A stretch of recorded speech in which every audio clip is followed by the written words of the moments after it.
उसी से स्नान किया और अपने पुत्रों को स्वादिष्ट भोजन परोसा। स्वयं भी तृप्त होकर भोजन किया, यह सोचकर कि अब बड़ी रानी के पुत्रों से सदा के लिए छुटकारा मिल गया है। उधर कर्ण और अर्जुन जंगल में आगे बढ़ते गए।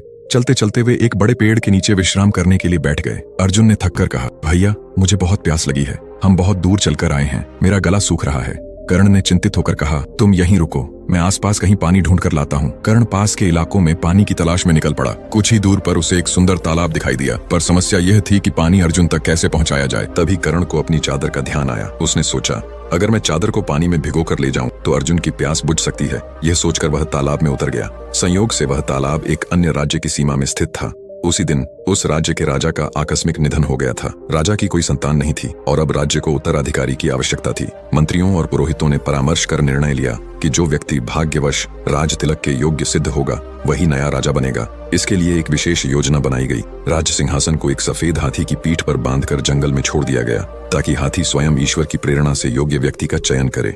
वही हाथी चलते चलते उस तालाब तक पहुंच गया जहां कर्ण चादर भिगो रहा था। हाथी ने कर्ण के माथे पर प्राकृतिक रूप से बना हुआ एक चमकता हुआ चिन्ह देखा, जो राज तिलक की ही भांति प्रतीत हो रहा था। हाथी तुरंत गर्जना करता हुआ आगे बढ़ा, अपनी सूंड से कर्ण को उठाया और सीधे उसे सिंहासन पर बैठा दिया। कर्ण हतप्रभ था। वह अर्जुन को पुकारता रहा, अर्जुन अर्जुन, मैं यहाँ हूँ। पर हाथी की गति इतनी तीव्र थी कि उसकी आवाज तालाब और जंगल के पार कहीं खो गई। उधर अर्जुन अब भी पेड़ के नीचे बैठा भाई की राह देख रहा था।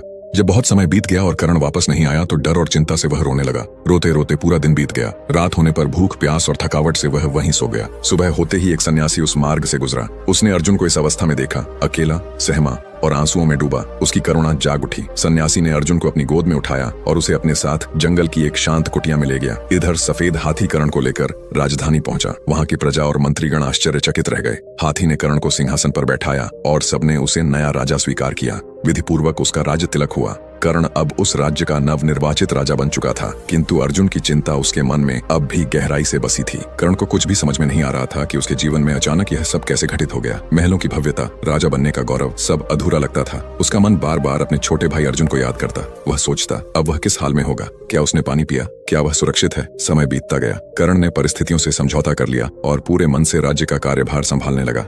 वह अब कुशल, नीतिवान और दयालु राजा के रूप में प्रसिद्ध हो गया। पर अर्जुन की यादें उसके हृदय में अब भी जीवित थीं। उधर अर्जुन जंगल में सन्यासी की कुटिया में शांत जीवन व्यतीत कर रहा था। वह प्रतिदिन जंगल से लकड़ियां लाता, फूल चुनता और हवन की तैयारी करता। कभी कभी वह सन्यासी के पास बैठकर वेद शास्त्रों की गूढ़ बातें सुनता और ज्ञान प्राप्त करता। भोजन के लिए वह कंद मूल, फल और जल से ही संतुष्ट रहता।